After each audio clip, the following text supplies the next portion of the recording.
असं आहे की जेव्हापासून महाराष्ट्र राज्याची स्थापना झाली या 50-60 वर्षामध्ये आतापर्यंत जेवढ्या महाराष्ट्रामध्ये सार्वत्रिक निवडणुकी झाल्यात त्या निवडणुकीमध्ये अशा पद्धतीचं कधी चित्र आपल्याला दिसलं नाही की विरोधी पक्षाचे जेवढे पक्ष आहेत ते विरोधी पक्ष आहेत ते सर्व साफ त्या विरोधी पक्षाचे फक्त 40-45 आमदार निवडून आलेत आणि बाकी सर्व सत्तारूढ पक्षाचे निवडून आलेत.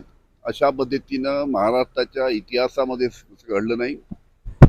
त्याच्यामध्ये आता हळूहळू गोष्टी अनेक गोष्टी पुढे येत आहेत. त्याच्यामुळे लाडली बहीण तर आहेच, पण त्याच्या व्यतिरिक्त सुद्धा याच्यामध्ये अशा काही गोष्टी घडल्या आहे की त्याच्यामुळे विरोधी पक्षाचा उमेदवारच निवडून आला नाही पाहिजे. अनेक गोष्टी आता हळूहळू पुढे येत आहेत. ईव्हीएमचा सुद्धा त्याच्याबद्दल सुद्धा संशय व्यक्त करण्यात येतोय. मी सांगितल्याप्रमाणे लक्षात ठेव की अशा कधी निवडणुका तुम्ही झालेल्या पाहिल्या नाही.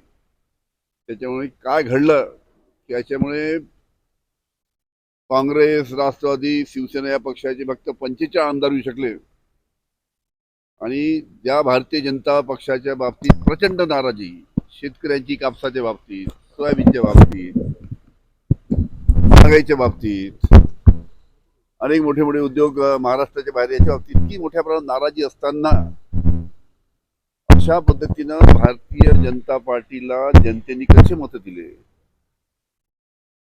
याच्याबद्दल मोठा संशय त्या निमित्तानं व्यक्त करण्यात येत आहे आणि हळूहळू सर्व माहिती पुढे येईल. अरे धर्मराव बाबा आत्रामला चांगलं माहित आहे की शरद पवार साहेबांचं राजकारण तुम्ही सांगता का संपलं म्हणून. अरे या वयात 84-85च्या वयामध्ये 60-70 सभा पवार साहेबांनी घेतल्या. अजून या वयामध्ये जिल्ह्यात जाऊन पवार साहेबांनी पक्षाच्या उमेदवाराचा प्रचार केला, महाविकास आघाडीचा प्रचार केला आणि अशा पद्धतीने इतका छोटा माणूस त्यांनी अशा पद्धतीचं बाबा आत्राम सारख्यांनी अशा पद्धतीचं वक्तव्य करणं हे बाबा आत्राम सारख्याला शोभत नाही.